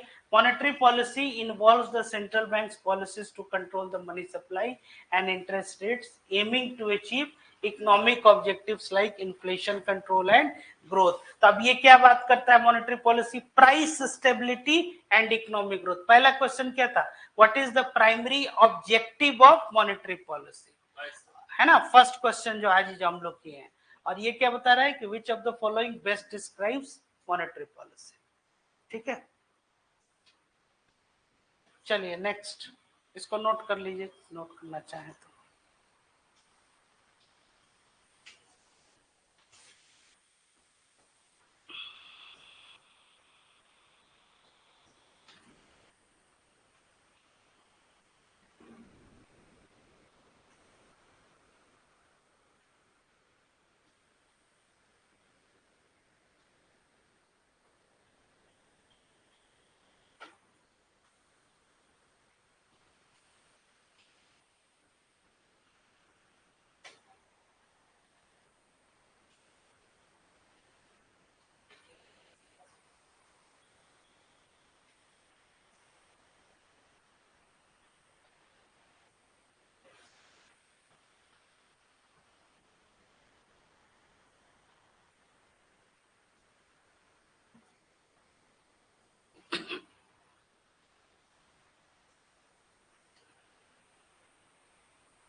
ठीक है,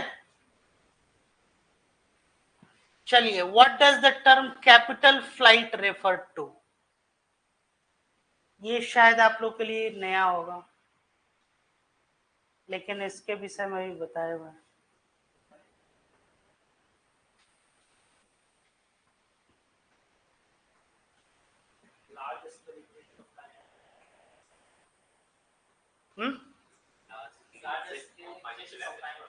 large scale exit of financial assets from a country, मतलब कि एक बहुत बड़े पैमाने पर क्या है, जो वित्तीय संपत्तियां हैं या फिर जो आपके यहाँ निवेश जो लोगों ने किया है, जो फाइनेंशियल इंस्टीट्यूशंस ने, वो क्या कर रहे हैं, अपने पैसे को बाहर ले जा रहे हैं, है ना, फाइनेंशियल एसेट्स को, इसी को कैपिटल फ्लाइट जो है ये कहा जा रहा है।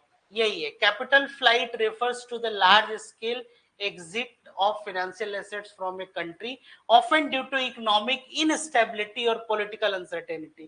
मान लीजिए कि अगर कोई वॉर लाइक सिचुएशन आ जाए या फिर कोई इकोनॉमिक इनस्टेबिलिटी आ जाए leading to reduction of domestic investment.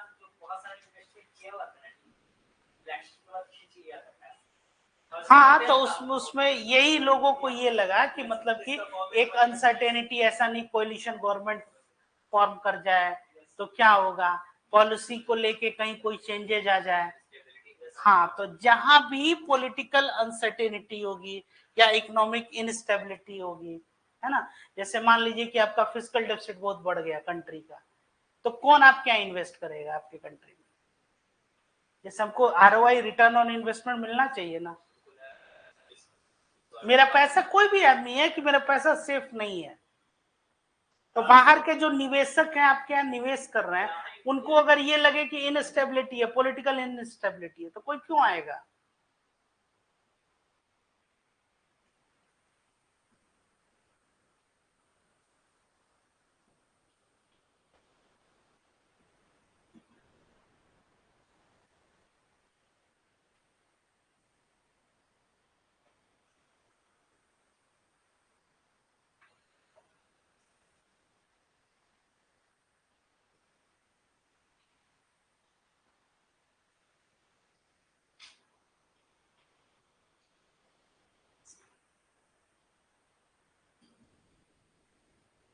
ठीक है, हो गया। फ्लाइट मतलब वही कैपिटल फ्लाइट, हाँ, फरार हो गया पैसा लेके।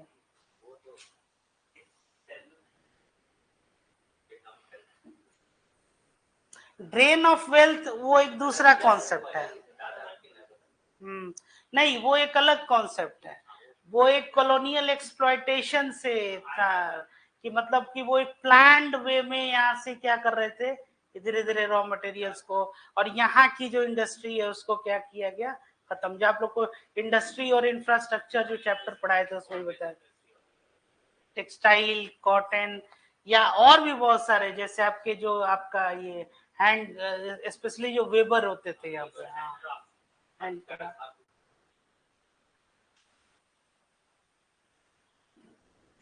Which of the following is not a goal of sustainable development?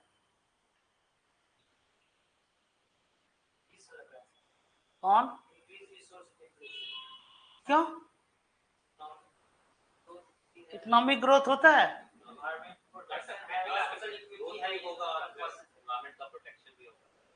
Increase resource depletion, ये सस्टेनेबल डेवलपमेंट का नहीं होता है। Instead, sustainable development aims to balance economic growth, economic protection, environmental protection and social equity. हाँ, इसको note करो।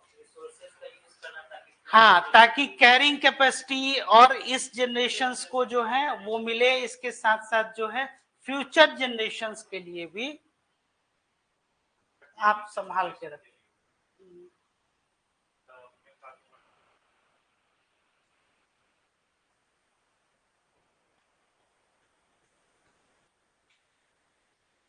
ठीक है,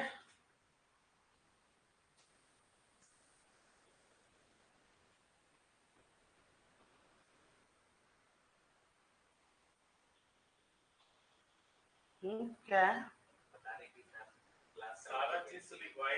हैं? तो उसको छोड़ने के लिए थोड़ी पढ़ा रहे हैं हम, कवर करने के लिए ना पढ़ा रहे हैं। किसको?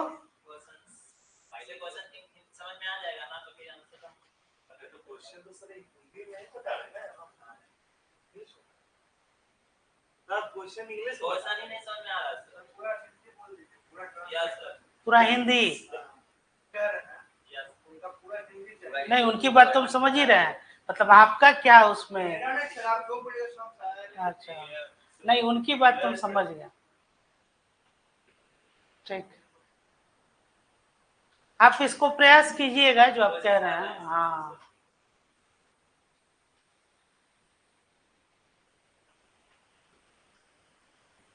What does import substitution industrialization involve? अब इसको क्या कहेंगे हिंदी में? इंपोर्ट किसको कहते हैं? आयात खरीदते हैं। हैं? जो आया सब्स्टिट्यूशन का क्या मतलब होता है? सब्स्टिट्यूट करना, मतलब किसी चीज को हटा के दूसरे चीज को लाना। जैसे आप ऐसे समझिए कि रोहित शर्मा अगर आज नहीं खेल रहा है, इंजर्ड है, तो उसको सब्स्टिट्यूट प्लेयर कौन किया? शुभमन गिल, है ना? जो भी हो, मतलब कि उनके जगह पे। हाँ, तो बस वही इसको पकड़ में आपको बता रहे हैं। तो इंपोर्ट को सब्स्टिट्यूट किया गया। और इंडस्ट्रियलाइजेशन, औद्योगिकीकरण, आप समझ रहे हैं। इसमें से ये बता रहा है कि इंपोर्ट सब्स्टिट्यूशन इंडस्ट्रियलाइजेशन क्या इन्वॉल्व है, मतलब ये किस में। तो अब ये कैसे आप इंपोर्ट को सब्स्टिट्यूट कर रहे हैं? तो रिड्यूसिंग टैरिफ्स ऑन इंपोर्ट्स, उस पे क्या रिड्यूस करके, encouraging domestic production of goods and goods that would otherwise B imported, है ना? आप क्या कर रहे हैं कि ऐसा चीज जो आपके नो हाउ डोमेन में है, जिसको आप बना सकते हैं, उसको इंपोर्ट करने की जरूरत नहीं है। तो आप क्या कर रहे हैं कि डोमेस्टिक प्रोडक्ट जो है उसको इंकरेज कर रहे हैं, उस गुड्स को अदरवाइज। हाँ, फिर कह रहा है कि एक्सपोर्ट को प्रमोट कर रहे हैं इंपोर्ट के ऊपर। डी कह रहा है कि इंक्रीजिंग फॉरेन इन्वेस्टमेंट इन लोकल इंडस्ट्री, जो स्थानीय जो आपके ये उद्योग है उसमें आप क्या कर रहे हैं कि फॉरेन इन्वेस्टमेंट को बढ़ा रहे हैं। यही चार तो विकल्प है, इसमें क्या समझ में नहीं आ रहा आपको? तो बताइए क्या आंसर होगा? क्वेश्चन समझ गए ना कि इंपोर्ट को सब्स्टिट्यूट करने के लिए जो इंडस्ट्रियलाइजेशन है उसमें क्या इन्वॉल्व हो सकता है इन चारों में? ये वाला आप कह रहे हैं, वही आंसर है। अब पढ़िए, इसमें क्या समझ में नहीं आ रहा।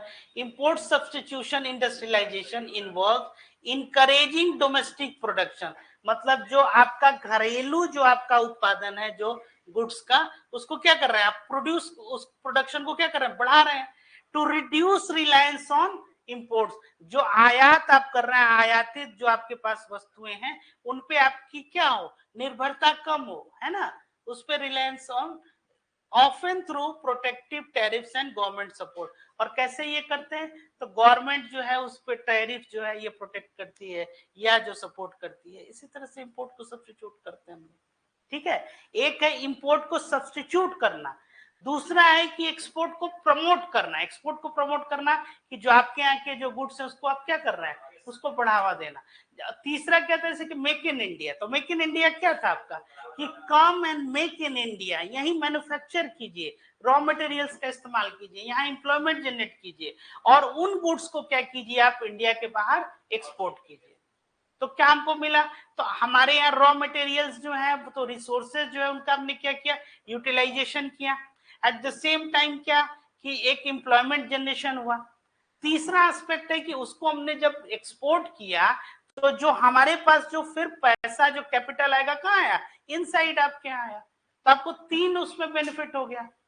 एक तो आपके रिसोर्स का यूटिलाइजेशन हुआ, दूसरा आप जो इंपोर्टेड गुड्स पे जो आप रिलाई कर रहे थे रिलायंस, वो क्या हो गया? वो कम हुआ। Export is good for your economy. चलिए ये बताइए, what is the primary objective of GST?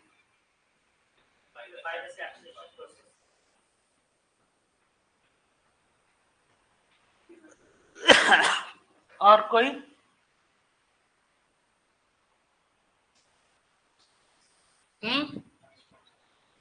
Simplify the taxation process. और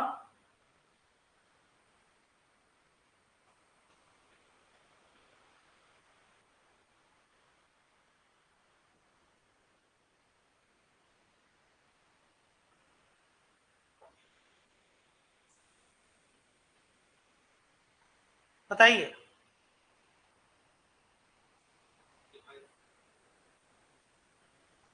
यही है। The primary objective of GST is to simplify the taxation process by consolidating multiple indirect taxes into a single tax, promoting ease of compliance and reducing the tax burden. यही है। हाँ, जुलाई को हुआ था।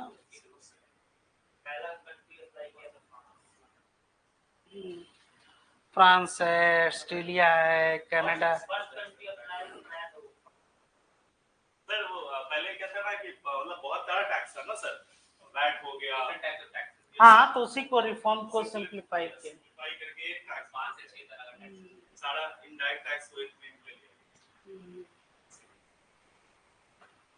पढ़ने में बहुत दिक्कत होता है, हर तरह का टैक्स इसका रेट काम करने में परेशान।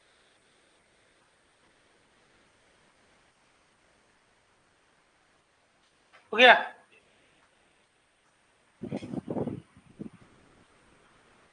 What is the impact of depreciating currency on exports? ये बताइए, ये बता दिए तो मतलब कि कॉन्सेप्ट क्लैरिटी है।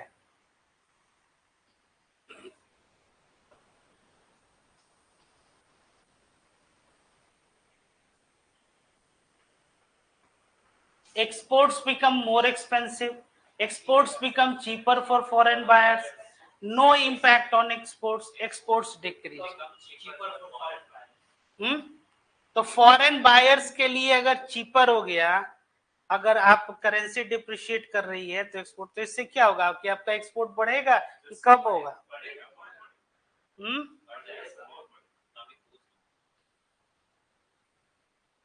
कंफर्म? तो डिप्रिशिएशन जो है वो बेहतर होगा currency.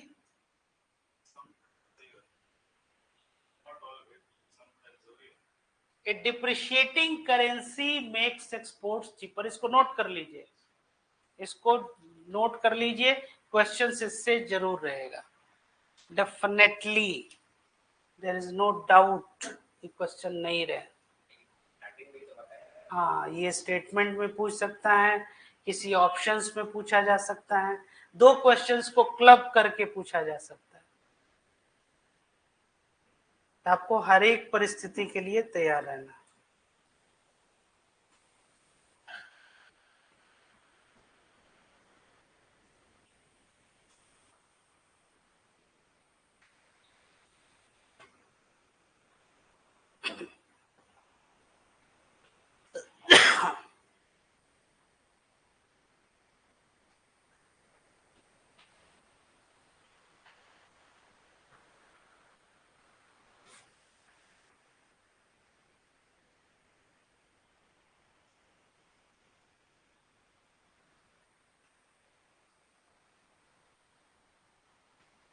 Online YouTube, PPT, notes, PDF ये सब है, लेकिन जो आप लिखते हैं उसका कहीं कोई सब्स्टिट्यूट नहीं है।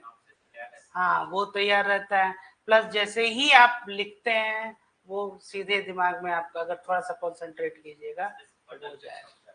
हाँ, और इसमें है कि मान लीजिए कि बहुत ज्यादा पेजेस लिख रहे हैं तो एक समझ में आ रहा है। शॉर्ट नोट, जब भी ऑब्जेक्टिव आप लोग प्रैक्टिस कीजिए, घर पे भी कोई क्वेश्चंस बनाइए, और क्वेश्चंस बन रहा है या नहीं बन रहा है, एनालिटिकल भी है क्वेश्चन, आप एक्सप्लेनेशन उसका जरूर देखिए कि क्या है, और रेस्ट जो 4 ऑप्शंस बन रहे हैं इनसे और पॉसिबल कितने क्वेश्चंस बन सकते हैं, आई बात समझ में? तो आपका वो टॉपिक जो है वो काफी अच्छे से तैयार हो जाता है। कितने क्वेश्चंस क्रिएट हो सकते हैं, ऐसे सोचिए, अब तक कितना पूछा गया है क्वेश्चन और एक्सप्लेनेशन। हाँ, उसके बारे में फिर उसके बाद से एक्सप्लेनेशन उसको आप नोट कर लेते हैं। आपका खुद देखिएगा कि अगर ये एक्सरसाइज आप जो है अगले 10 दिन, 15 दिन, 1 महीना करते हैं तो आपका ऑटोमेटिक नॉलेज डोमेन जो है वो बढ़ जाता है हर सब। हाँ, तो हम वही बता रहे हैं। क्या पूछने वाले थे? हाँ, वही तरीका है उसका। The term crowding in refers to, वो क्या था? क्राउडिंग आउट था, जिसमें गवर्नमेंट क्या कर रही है, ज्यादा से ज्यादा बोरो कर ले रही है, ये crowding in. Increase private investment due to government spending.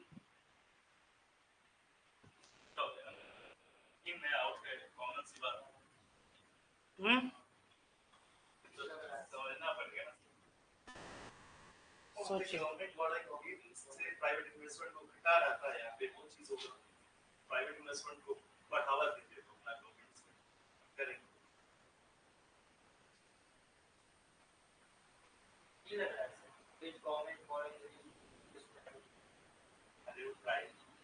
Crowding out था यार, अभी नहीं नहीं हुआ क्राउडिंग आउट, फिर वही बोल रहा हूं सही कर बेटा, एक ही चीज रिपीट कर रहे हो दो बार। बताइए yes A option confirm. Yes Crowding in occurs when increased government spending leads to higher levels of private investment. As government projects stimulate economic activity and create opportunities for businesses. इसमें क्या है? Increased private investment due to government spending. Sir wording से ही पता चलेगा ना sir, crowding out में क्या था, हम प्राइवेट इन्वेस्टमेंट। हाँ ठीक है, हाँ इसको नोट कर लीजिए। अब यही रिपीट कर देता, बताइए कहाँ ध्यान है उसमें, पढ़ाई ध्यान नहीं है। Crowding in.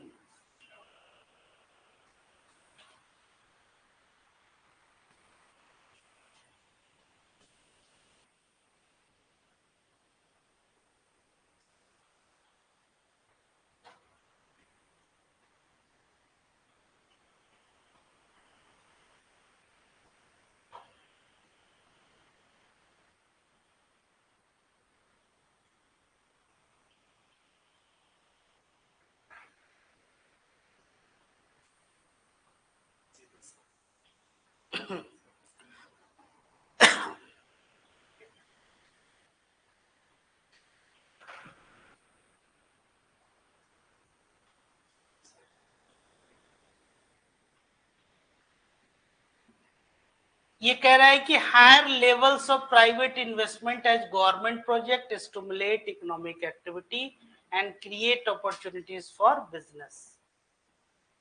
Businesses.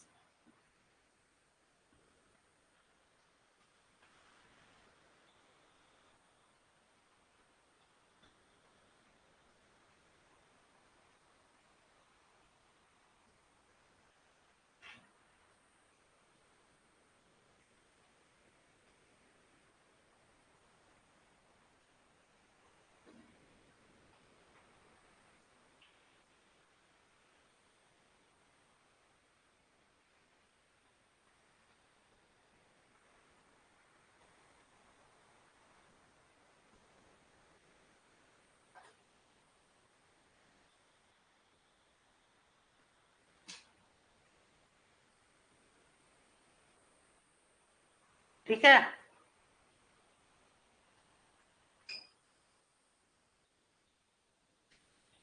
I guess यही लास्ट क्वेश्चन भी होगा।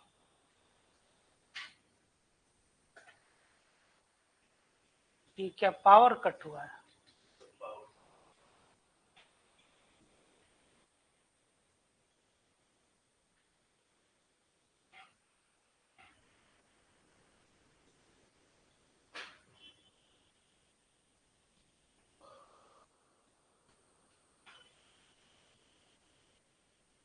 Which of the following is not included in GNP, Gross National Product? बताइए, बहुत इजी क्वेश्चन है और ये क्वेश्चन ध्यान से देखिएगा, ये एक एग्जाम में भी आया।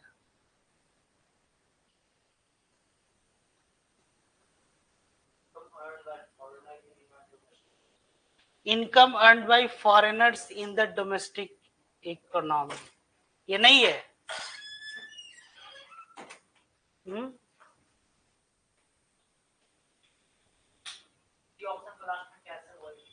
सी इन लास्ट वाला डी पूछ रहे हैं।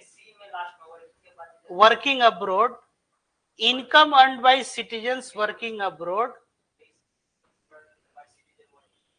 ये नहीं इंक्लूडेड है। क्वेश्चन है कि जीएनपी ग्रॉस नेशनल प्रोडक्ट में क्या इंक्लूड नहीं है। तो क्वेश्चन तो यही है कि पहले कि जीएनपी होता क्या है। जीडीपी का डेफिनेशन मालूम है आप लोग को, और जीएनपी किसको कहते हैं बताइए, आप बताइए। इसमें हिंदी इंग्लिश क्या है? हाँ, जीएनपी बताइए क्या होता है।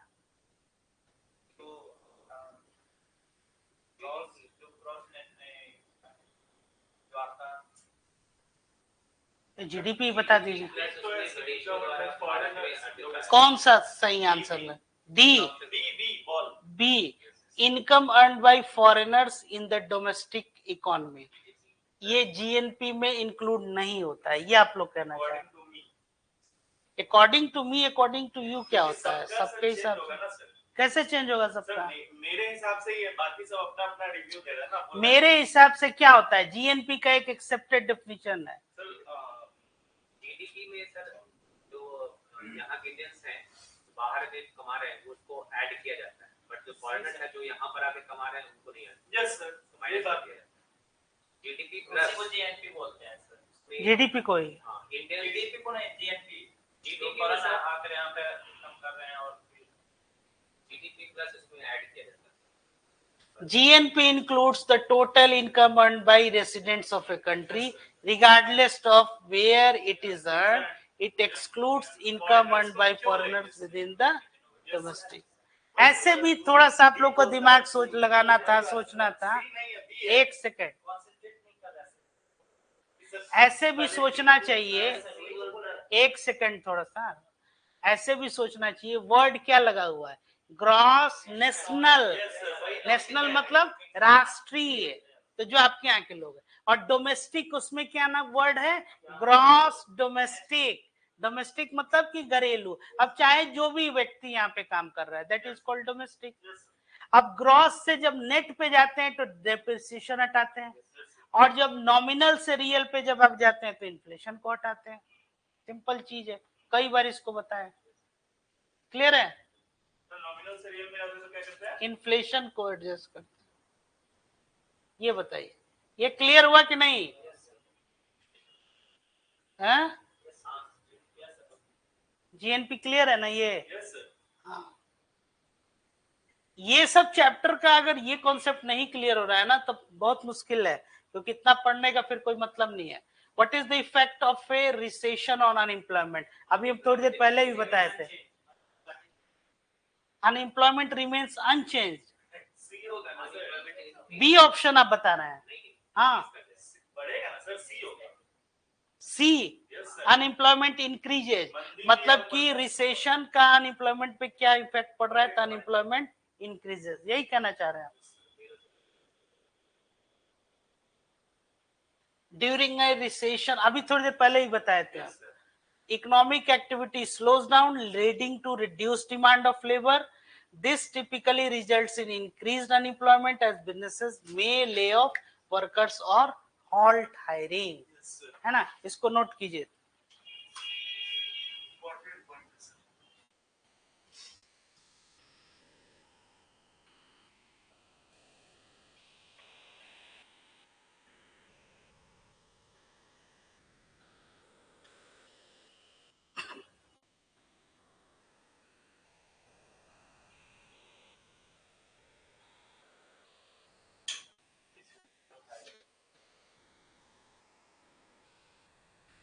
रिसेशन से इस तरह से क्वेश्चन जो है,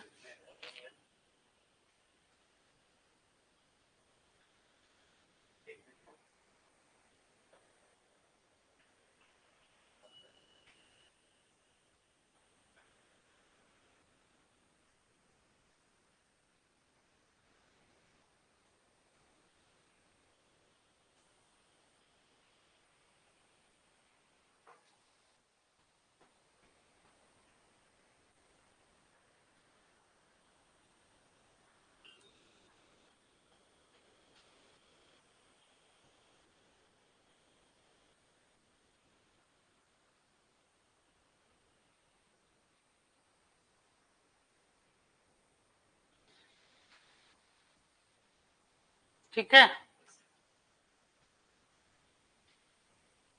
What does the term liquidity refer to in finance? The ability to convert assets into cash. The total value of goods, the total level of debt in the economy, the stability of our currency. क्या है? Liquidity refers to the ability to convert assets. Liquidity का मतलब है कि कितना ज्यादा आप उसको कैश में मतलब कन्वर्ट कर सकते हैं। इसको हिंदी में बोलते हैं तरलता। तो वही लिक्विडिटी का फ्लो जो मनी सप्लाई में, वो बढ़ाया जाता है, जैसे आरबीआई इंटरेस्ट रेट चेंज करके मॉनेटरी पॉलिसी के तहत।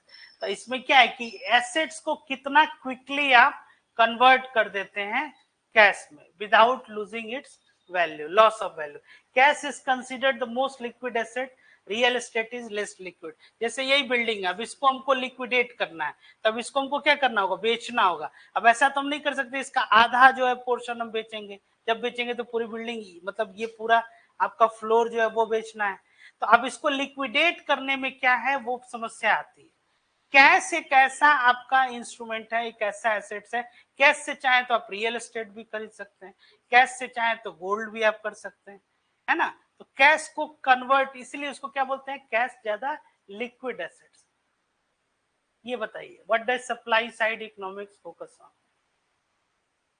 अभी बता रहे हैं।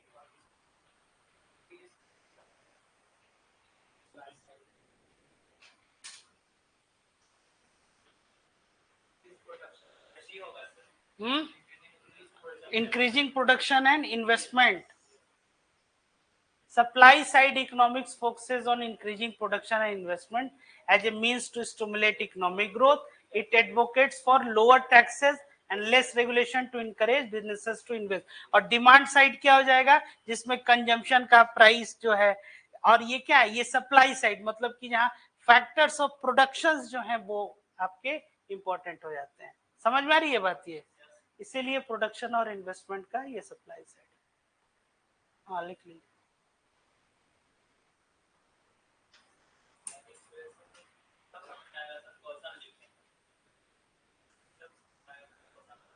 हाँ ठीक है,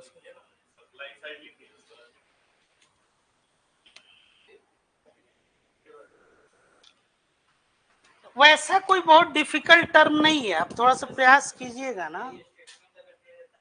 हाँ, बल्कि इसकी हिंदी जो है, अगर वो ट्रांसलेटेड वर्जन है ना, अगर वो आप हिंदी पढ़ के और समझना, मेरे हिसाब से वो ज्यादा कठिन है। हाँ तो वो थोड़ा सा,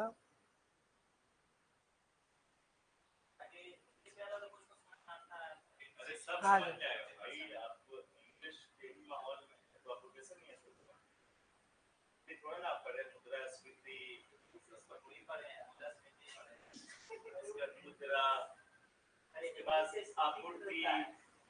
ये सब थोड़ा ना पढ़े हैं, सप्लाई पढ़े कि डिमांड पढ़े, ये सब तो पढ़े नहीं जी। मांग ये सब चल बहुत ज्यादा कॉम्प्लिकेटेड हो जाता है, ये सब पढ़े आप क्या, इससे क्या अंग्रेजी होता है। ठीक है, चलिए next. What is the primary function of the World bank?